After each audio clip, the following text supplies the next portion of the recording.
Dikit baru gak? Dikit ada. Kau mau jadi? Hai.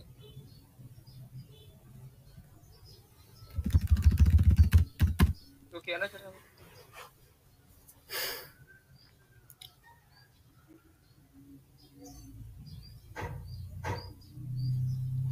Asik si Shaldila tampak. Iya. Ya bang, udah. Mulai. Ya bang, mulai dong. Bang, kita aja lagi bang. Kita ya lah. Mira non cap. Tadi Halo. Di parah Shaldila aja banyak kerja oleh Shaldila.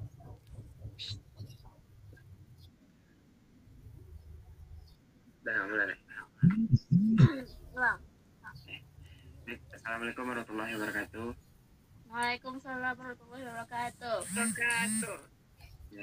Kali ini kita mengadakan Zoom Meet terkait dengan layanan BK, yaitu strategi bimbingan dan konseling. Klasikal. Sebelum itu teman-teman udah tahu belum bimbingan klasikal itu apa? Udah bang. Sudah bang, sudah. Ya. Jangan buka Instagram kah? Harga tomat per kilo 5.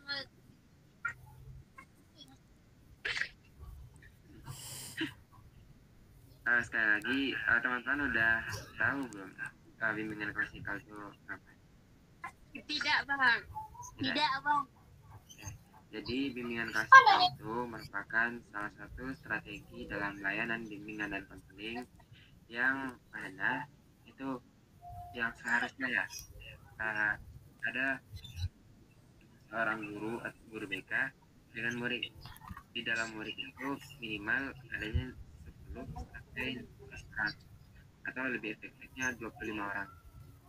Karena situasi dan kondisi yang tidak memungkinkan, kita mengadakan secara Zoom Meet yang seharusnya bimbingan layanan konseling strategi klasikal itu secara tatap muka, sehingga yang disampaikan itu dapat tercapai dan bisa dipahami, ada respon langsung dari audiensnya. Langsung saja kita mulai. Sebelum kita mulai Zoom ini atau layanan klasikal ini, langkah baiknya kita berdoa dulu. Bisa minta tolong Farid. Doa Farid.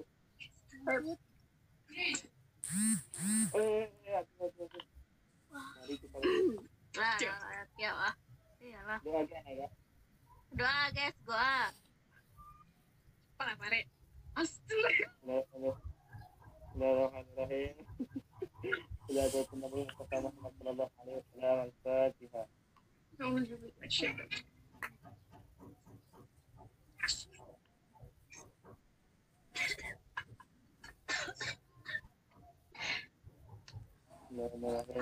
Assalamualaikum warahmatullahi wabarakatuh. Allahumma ighfir lana wa li walidayna wa qad rabbayana saghira. Allahumma azina bil إنا نسألك سلامة في الدين وزيادة في العلم وورثة في الرزق وتوبة قبل الموت ورحمة عند مغفرة بعد الموت. ربنا آتنا في الدنيا حسنة وفي الآخرة وقنا عذاب النار. اللهم رب العزة عما يصفون والسلام على المرسلين والحمد لله رب العالمين. آمين.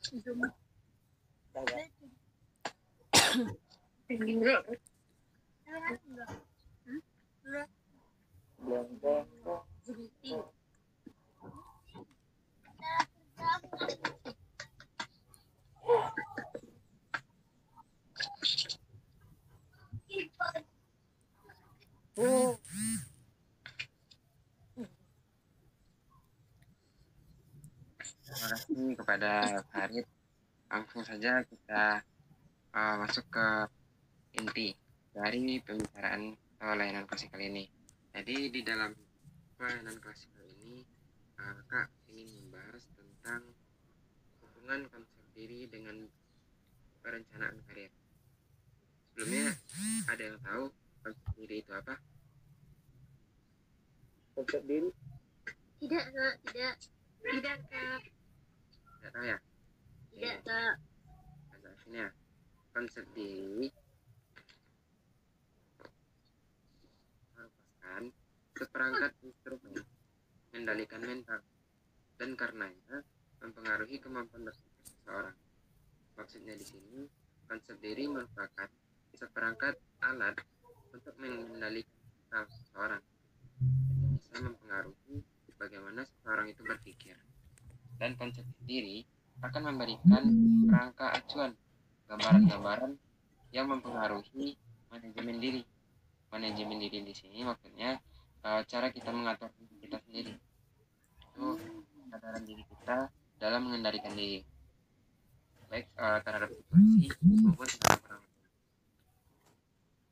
Dan konsep diri ada dua jenis, yaitu konsep diri positif dan konsep diri negatif. Dari positif dan negatif kita tahu bahwa yang individu yang memiliki konsep diri negatif itu meyakini dan memandang dirinya lemah, tidak dapat berbuat apa-apa, tidak kompeten, tidak memiliki kemampuan, berpikir gagal, tidak menarik, tidak disukai, dan merasa kehilangan daya tarik terhadap hidup. Individu yang negatif tadi cenderung bersikap pesimis terhadap kehidupan dan kesempatan yang dihadapi. Sedangkan individu yang konsep dirinya positif akan mampu menghargai dirinya dan melihat hal-hal positif yang dapat dilakukannya demi keberhasilan dan prestasi, sehingga dalam kepentingan prestasi, kemajuan dan perkembangan, konsep diri mempunyai peranan yang signifikan, yaitu peranan yang sangat mendominasi, sehingga erat kaitannya bagaimana manusia mendefinisikan dirinya. Dari materi yang barusan Kak sampaikan, siapa yang bisa menyimpulkan untuk sementara konsep diri itu apa? Ya Allah, siapa? Konsep diri, Kak. Iya. Jadi Konsep diri ya kan? Nah, izin menjawab, Kak. Kalau konsep diri berarti suatu kemampuan atau skill tersendirinya bagi seorang itu untuk mendefinisikan diri dia gitu, Kak. Pintar. Ya, betul dikatakan saudari Dila tadi. Dia berkata kalau konsep diri merupakan seperangkat alat atau kemampuan kita dalam mengendalikan diri kita.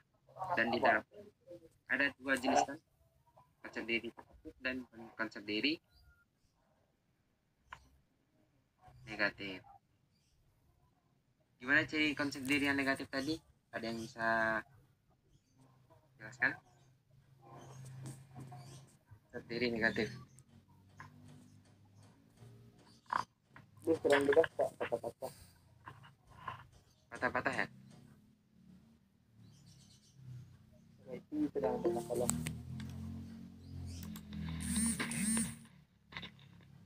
Aduh. Jadi agak ulas kembali ya. Konsep diri itu ada dua jenis, yaitu konsep diri yang positif dan yang negatif. Yang negatif itu meyakini dan memandang dirinya lemah, tidak dapat berbuat apa-apa, merasa tidak memiliki kemampuan, merasa gagal, tidak menarik, tidak disukai, dan kehilangan daya tarik. Jadi ya, contohnya tentang perencanaan karir.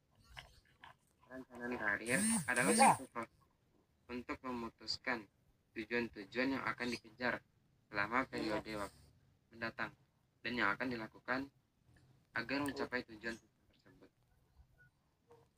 Dalam perencanaan karir ada kematangan karir, yaitu kemampuan diri sangat perlu dipertimbangkan sehingga tidak semata-mata berpegang pada hati dan minat saja.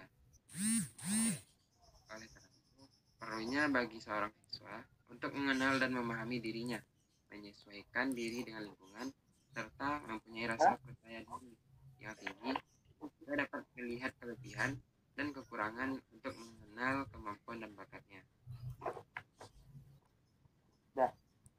Kali persoalan yang sering muncul terhadap perencanaan karir pada siswa SMA, kebanyakan siswa mengalami kebingungan, ketidakpastian, dan ketidakmampuan mereka dalam mempersiapkan kehidupan di masa depan.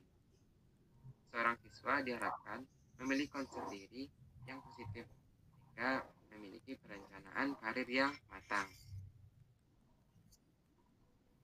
Dalam perencanaan karir, konsep diri berperan sebagai dasar untuk menentukan pilihan karir yang sesuai dengan minat, bakat, dan tujuan individu. Misalnya, jika seseorang memiliki bakat dan minat yang kuat dalam bidang seni, maka pilihan karir yang sesuai adalah menjadi desainer, desain grafis, atau ilustrator. Dengan demikian, diri membantu individu dalam menentukan arah karir yang tepat dan memastikan bahwa mereka dapat mencapai tujuan karir yang diinginkan. Konsep diri juga mempengaruhi cara individu dalam menghadapi tantangan dan kesulitan yang terjadi dalam karir. Jika individu memiliki konsep diri yang positif dan percaya diri, maka mereka lebih mungkin untuk menghadapi tantangan yang lebih baik dan lebih efektif dalam mencapai tujuan karir. Sebelumnya, sudah mendengarkan bagaimana tentang konsep karir terhadap perencanaan karir itu memiliki hubungan, dia memiliki keterkaitan. Jika seseorang ini memiliki konsep karir yang negatif, maka dia cenderung berpikir rendah diri, merasa gagal, dan merasa tidak memiliki kompeten atau kemampuan. Sehingga nantinya di dalam perencanaan karir, orang yang memiliki konsep diri yang negatif, maka dia cenderung atau lebih murah.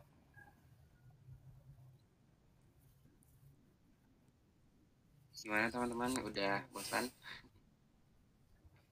Masya Allah, Kak. Insya Allah bosan.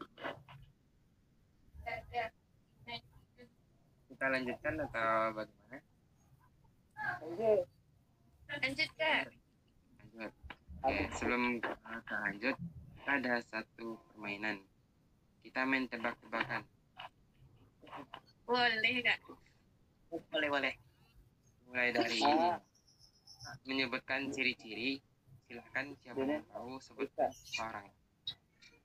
Ini dia seorang tokoh komedi berasal dari Minangkabau yang saat ini sedang populer, memiliki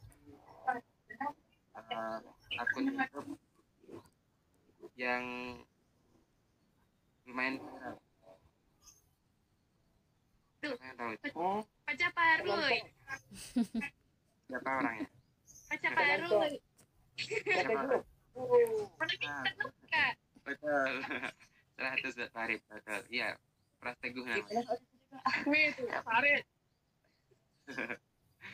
Terus main tebakan lagi ya? Lanjut. Kita. Oke. Dia seorang apa ya, mantan atau lulusan TNI.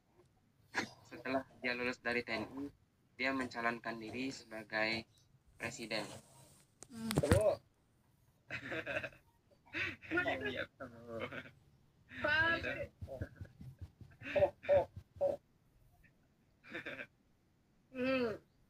Mau jawab itu. Keduluan ya. Suatu juga nggak sih, Kak? Oh iya, suatu juga ya. Oh iya. Oke, kita lebih spesifikkan ya. Seorang pejuang yang berasal dari Bukit Tinggi atau pernah sekolah di Bukit Tinggi, tapi dia kelahiran Payakumbuh dan memiliki gelar atau lebih dikenal dengan Bapak Republik. Ayo siapa? Dikenal dengan apa, Kak? Bapak Republik.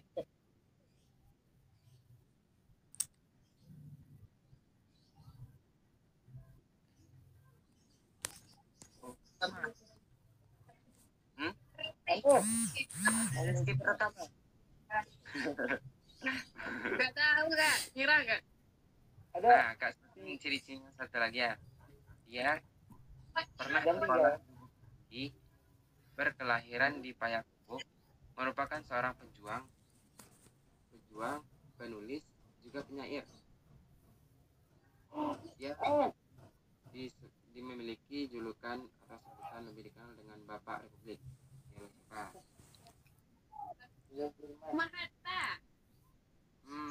Dikit lagi. Aduh, Salim. Agus Salim lahir di Maninjau. Dikit lagi. Aduh. Memuncul. Itu. Lahir di Payakumbuh. Lahir di Payakumbuh. Siapa ya? Siapa ayo? Satu lagi cluenya. Dia menulis buku yang berpikir tentang retorika, dialektika.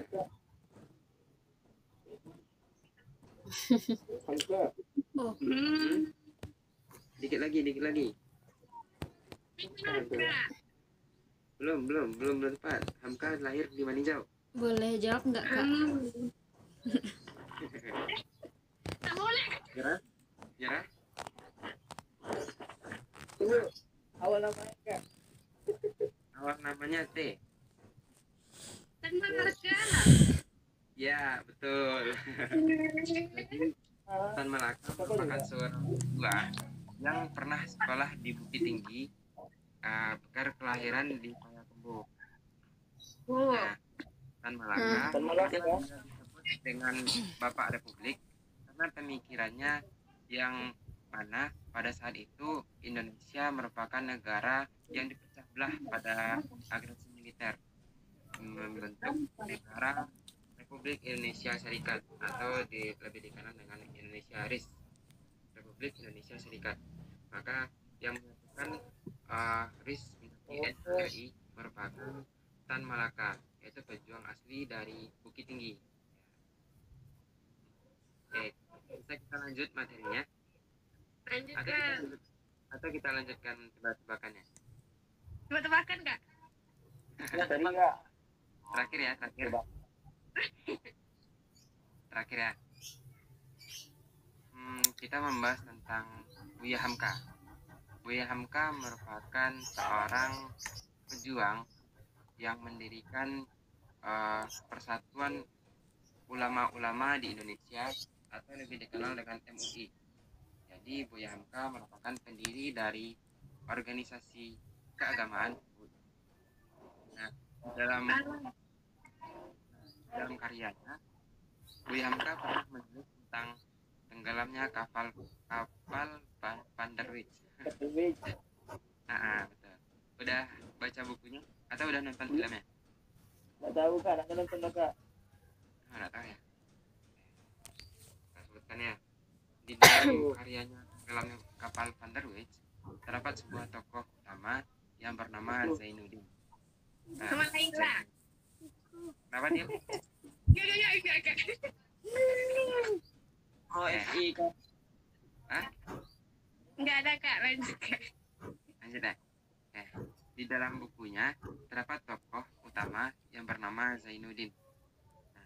Zainuddin ini berkebangsaan atau bapaknya berasal dari orang Minangkabau, namun ibunya berasal dari Makassar. Terus Zainuddin bapaknya meninggal dan orang tuanya pun meninggal. Dia diamanahkan untuk mengenyam pendidikan di suatu sekolah yang berada di Padang Panjang.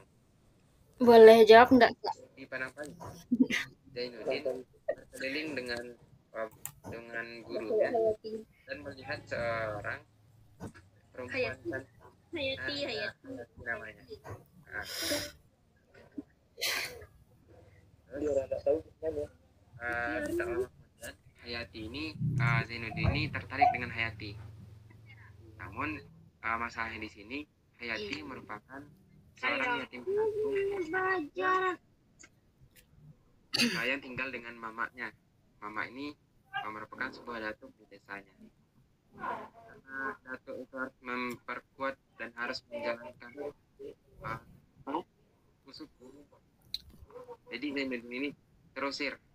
Maka Zainuddin ini sempat hampir gila dan hingga menulis buku namanya Terusir. Nah, dari sana kita dapat ambil bahwa Minangkabau itu bagaimana. Banyak. Silahkan. Sana lagi. Banyak Banyak orang pintar. ya, banyak orang pintar juga.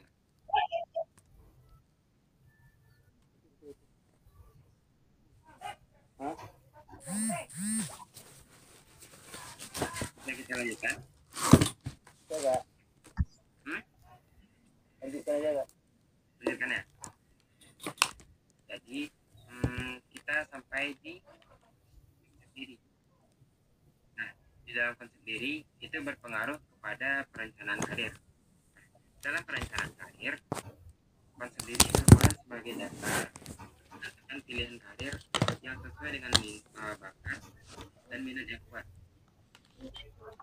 Yang sudah Kak ini kan, karena jika seseorang memiliki bakat yang seperti ini, maka pilihan karir yang cocok atau yang sama itu adalah menjadi desain grafis atau jadi ilustrator. Nah, kan konsep diri membantu individu dalam menentukan arah karir yang tepat dan memastikan bahwa mereka dapat memiliki tujuan karir yang diinginkan. Nah, selain itu, konsep diri juga mempengaruhi cara individu dalam menghadapi tantangan, kesulitan yang terjadi dalam karir. Jika individu memiliki konsep diri yang positif dan percaya diri yang kuat, maka mereka lebih memungkinkan untuk menghadapi tantangan yang lebih baik dan lebih efektif dalam mencapai tujuan karir. Sebaliknya, jika individu memiliki konsep diri yang negatif dan tidak percaya diri, maka mereka mungkin akan sulit dalam menghadapi dan mencapai tujuan karirnya. Ini kita sampaikan, ada yang bisa kan, atau kita ulas kembali. Ulas kembali. Apa sih hubungan konsep diri dengan perencanaan karir? Konsep diri, Kak. Ada yang Konsep bisa diri. menunjukkan? Iya, Kak. Ya. Nah, konsep diri itu ada dua, ada yang positif dan negatif. Ya. Jadi ketika kita mempunyai konsep yang positif, kita akan merencanakan kehidupan karir kita yang akan lebih baik lagi. Sedangkan kita apabila mempunyai konsep yang negatif, maka kita akan tidak dapat merencanakan karir kita dengan baik, Kak. Oke, bisa. Ya, betul yang disampaikan oleh Dila tadi. Apabila kita memiliki konsep diri yang negatif, maka kita akan memandang diri kita lemah, tidak memiliki kemampuan, dan tidak dapat berbuat apa-apa. Belum berpikir, belum dia lakukan, tapi dia udah berpikir kalau dia akan gagal. Itu apabila mereka memiliki yang negatif. Apabila mereka memiliki konsep diri yang positif, maka keberhasilan dalam mencapai prestasi itu lebih memungkinkan. Sehingga nantinya jika orang yang memiliki konsep diri yang positif, dia akan yakin kalau dia akan bisa. Dan kita tadi membahas tentang karir kan, perencanaan karir. Apa sih hubungan konsep diri dengan perencanaan karir? Jadi di dalam konsep diri tersebut kita harus memahami di mana letak potensi kita, minat kita, dan bakat kita. Seperti yang Kak tadi, apabila Dila memiliki kemampuan seni, maka karir yang cocok untuk Dila adalah menjadi guru seni, jadi grafis, pelukis, ilustrator, gitu kan. Apabila Dila memiliki kemampuan dalam public speaking, dia bisa menjadi contohnya menjadi bagian dari parlemen, ya kan? Dewan. Nah, itu seorang yang memiliki kemampuan public speaking yang bagus, dia memiliki kemampuan untuk mempengaruhi orang lain. Yang pastinya ada yang namanya etos. Etos ini merupakan suatu perkataan yang bersifat mengajak dan orang yang mendengarkan itu mau melakukan apa yang dia katakan.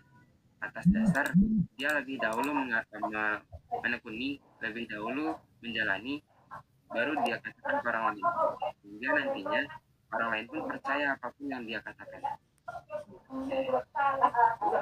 Sampai di situ ada yang paham dengan materi ini? Insya Allah Kak. Sama paham ya? Apa lagi ya?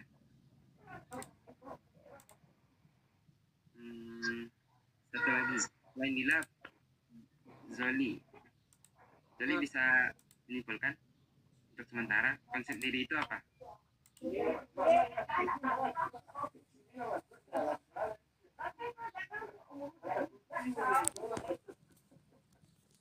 Oke, terakhir Kak penguatkan ya. Jadi konsep diri secara umum, yang tadi itu kan jenisnya kan Dil, ada konsep diri yang positif, ada yang negatif.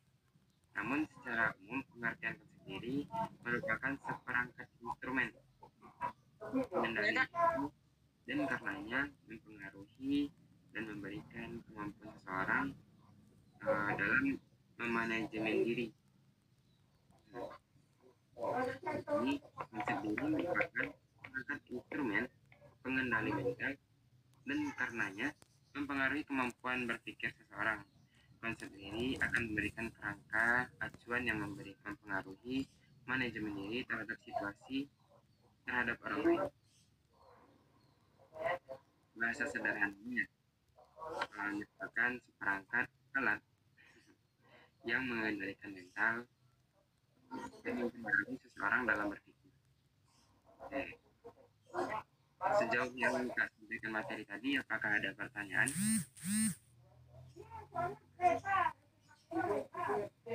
Tidak Kak. Yakin nggak ada pertanyaan?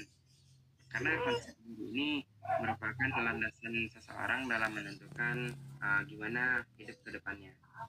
Contohnya, jika mereka memiliki konsep diri yang positif, dia yakin setelah menduduki kelas 3 ini nilainya akan jauh meningkat dan diterima di perguruan tinggi negeri yang diinginkan, yang didambakan.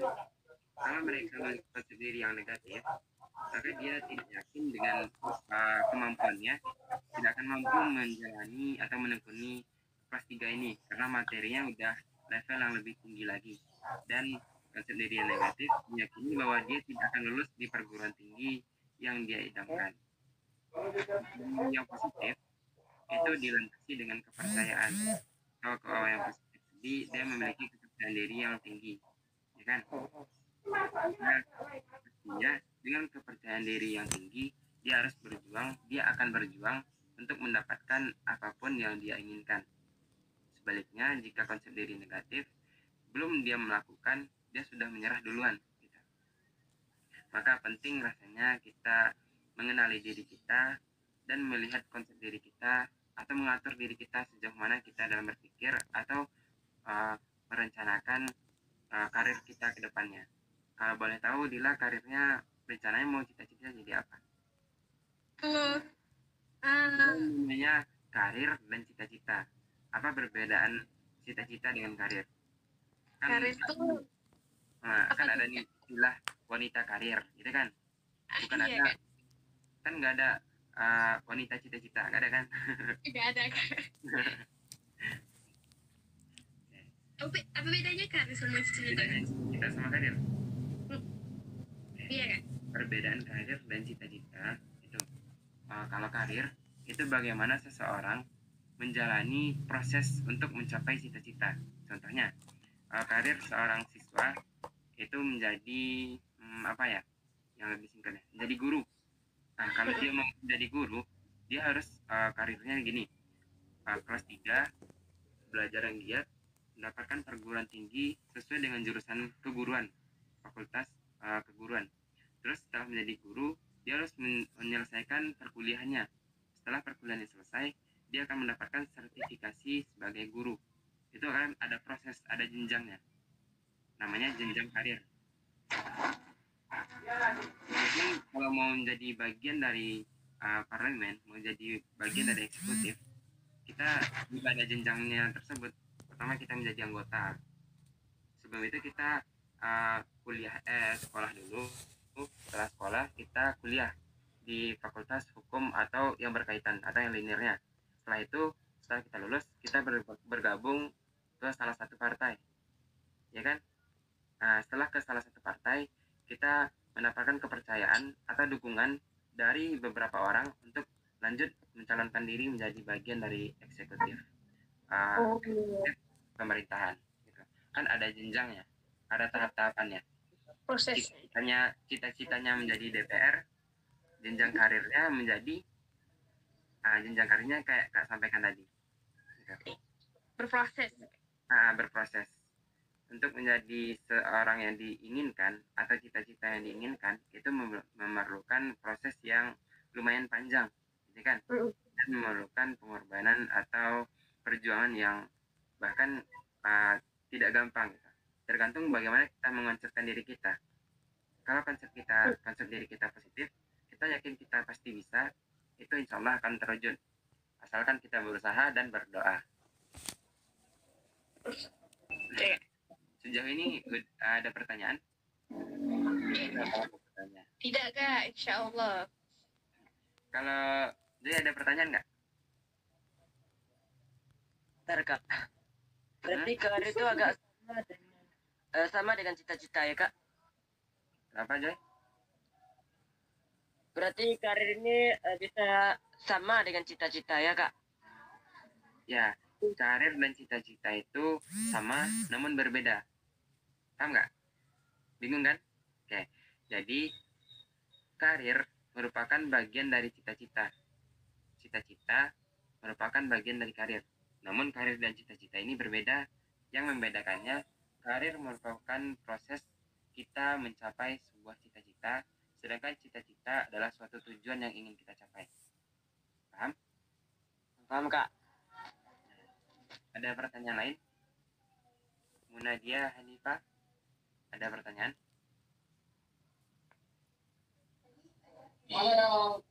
Mungkin lagi di jalan mungkin, Kak. Lagi di jalan. Siapa lagi ya? Farid, ada pertanyaan? Farid ibu juga lagi. Ibu ya. Oke, nggak ada pertanyaan. Enggak, Kak. Ada pertanyaan? Enggak, Kak, enggak. Yakin? Yakin. Coba Munadia simpulkan. Ayo, Kak.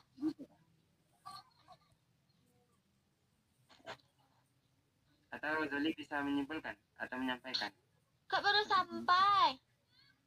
Oh, iya. Kak Ibrahim, tolong Cik Ibrahim. Dalam matian lah.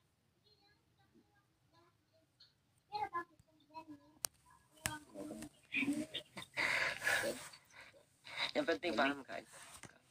Insya Allah paham ya? Semua paham, Mbak. Kira-kira kan kita sudah menyampaikan yang namanya apa tadi? Hubungan, konsep diri terhadap Perencanaan hidup. perencanaan Hidup. Oke, semoga materi yang Kak sampaikan tadi hubungan konsep diri tadi ya. Karir kita ke depannya. Kita sebagai calon mahasiswa atau sedang menekuni siswa, pastinya akan memiliki cita-cita dan karir yang ingin dicapai. Sebelum itu, semoga dengan adanya materi ini kita dapat memahami konsep diri kita dan mengurangi konsep diri yang negatif tadi. Kira-kira apakah dengan materi ini cukup atau kita lanjutkan di sesi selanjutnya gitu, dengan materi yang berbeda? Ikut aja, Kak.